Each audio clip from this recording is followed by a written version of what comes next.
right now we're at a very famous workshop called Macana.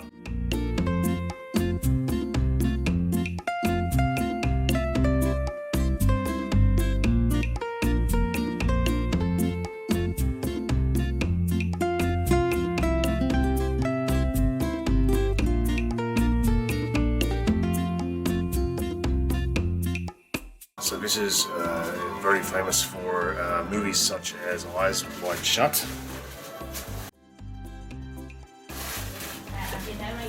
And most recently, 50 Shades Darker.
Now we're in the workshop out the back, and this is where you can come and learn how to make your own Venetian mask.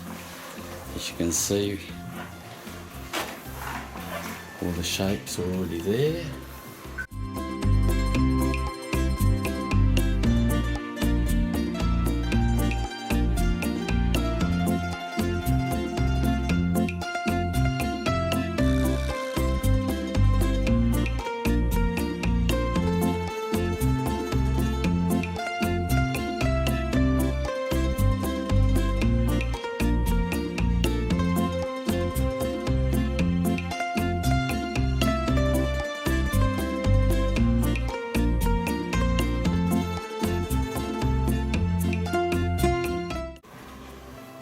All you have to do is be creative and paint your own design on them.